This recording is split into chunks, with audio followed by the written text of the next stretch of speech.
Hi there, you are tuned into Hope Walks Into a Bar Looking for Change video. This is part 2 of author Daniel Pinchbeck's talk. Here he discusses the nature of time and the new paradigm. Can you talk a little more about what you mean when you say another way of experiencing or engaging with time?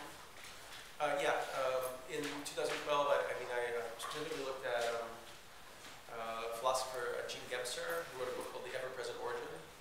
And he talked about, in a very Germanic or way, that he saw an evolution of consciousness where there were these different kind of structures of consciousness that were different ways of relating to time and space.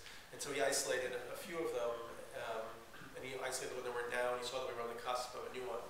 So he talked about the archaic consciousness, which is kind of like the Aboriginal consciousness, where you're always, if you read about the Aboriginals, there's a book called Voices of the First Day. They're always at the first moment.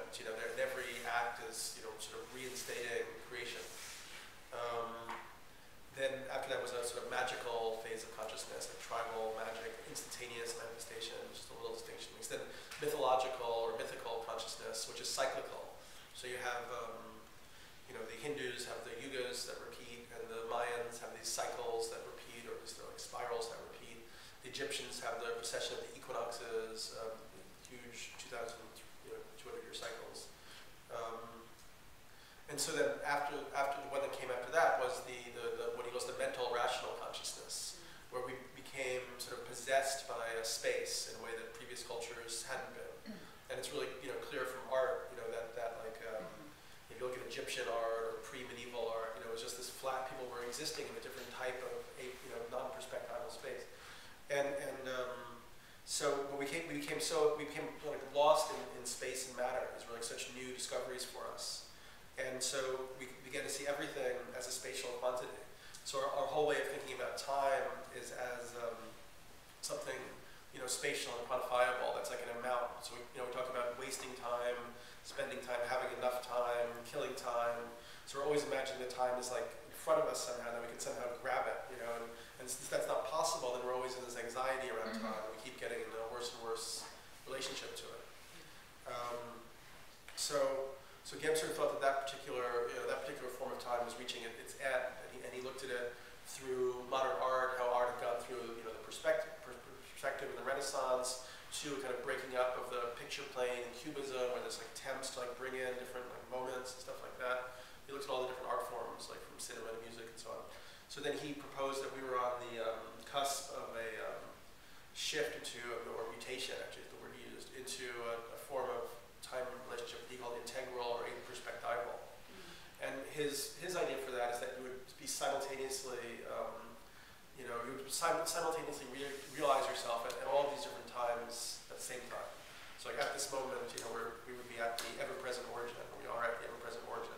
This is the only now that ever is, the first moment of creation. Then we're also in this instantaneous manifestation time.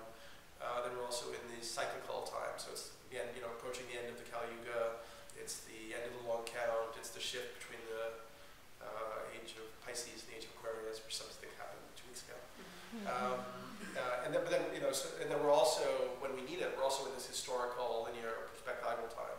So it kind of transcends and includes all these different models of time. Most people who are out, in the modern world, in our world, are kind of constantly projecting into the future. They think there's going to be something more awesome, coming along, or they're caught between anxiety about the future and kind of nostalgia, sadness about the past. So I think if you could, the more you can overcome that, so you're more fully present wherever you are. That's like a big step for us. And if you go to tribal people, you instantly feel the difference, that they're not constantly lost in these imaginal projections. And that's another thing that's awesome about the whole stock market imploding, is that's where so many people's delusions about what's kind of talismanic and invisible, we're being. It was really the money system is like a magic system, but it holds people in a certain way of relating to reality.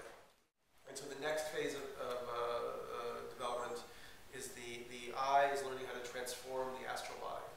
The astral body, like when we dream at night, our eye and our astral body connect and separate from the ether body and the physical body and go off into astral worlds together.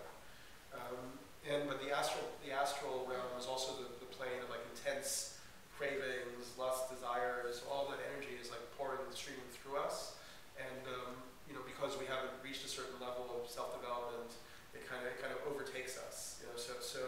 But as our eye learns to transform the astral body, another body is created that he calls the spirit self. So then the next incarnation of the earth would be the development of the spirit self.